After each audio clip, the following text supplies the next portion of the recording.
Hey, how's everybody today?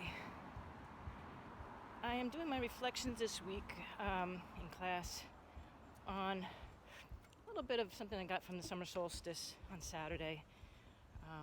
It's a great time to reflect, and wow, look at the sun this morning. It's beautiful. I'm here in Jupiter, Florida, one of my favorite places just to find some peace and stillness. It took me a little bit of time to get here, but I think I may have arrived. Oh wow, look at this gorgeous view. Anyway, I am here, wanted to tell you about this yogic term we have. It's called CHIT ANANDA. CHIT ANANDA. It translates into eternal bliss consciousness. In other words, finding your bliss. And it's a funny thing, finding your bliss, turns out, it's not so much about finding it as it is about allowing it. Think about kids. When you were a kid, we had bliss. We didn't really think about this other nonsense that clouds our heads. And turns out bliss is 3 stages. And I thought if I went through them, maybe help you find your bliss. And even think about other people. Do you know anybody who you feel like follows their bliss? So here you go. Stage 1, finding your bliss. Stage 1 is something I think we can all relate to. It's a moment in time, or moments in time, like when you fall in love. It feels so wonderful, right? So wonderful. When you do something that's really great, you reach a successful mark in something, your career, your work, something great you've done. You win something. But here's the thing, it's fleeting, right? It does not last. Yeah, you may be still in love, but is it still that blissful feeling of, wow, it's everything, right? Yeah. So then we go to stage 2. In stage 2, I know a lot of us can relate to also, and it's actually why I'm out here right now, going somewhere in nature. You maybe feel stressed out, I need to get away, I need to find nature, I want to go for a hike, I want to go to the ocean, it makes me feel bigger. And the truth of the matter is, that's exactly what it does. It takes you out of your mind, makes you feel expansive, right? Things can't be so bad because look at all this. I'm just a tiny little cell here in the world of all cells, right? So the difference between stage 1, stage 2 bliss is that stage 2, finding it in your nature, outside somewhere usually, it's always outside of yourself. It possesses you. You do not possess it. And that's important because, again, it's fleeting.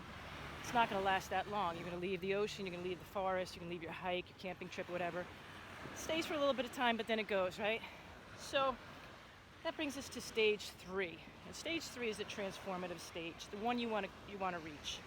And maybe even meditate to Sat Chit Ananda to get there. That may be a good mantra for this week. It is for me. It's the one I'm using. Sat Chit Ananda. Because stage 3 brings us to our changing default.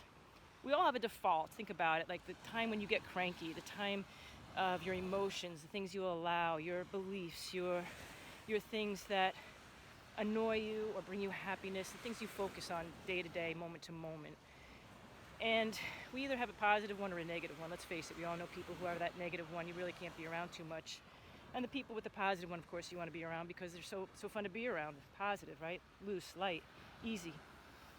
All right, so stage 3 bliss is a point where we actually change our default over to bringing stage 2 bliss to a permanent default. Does that make sense?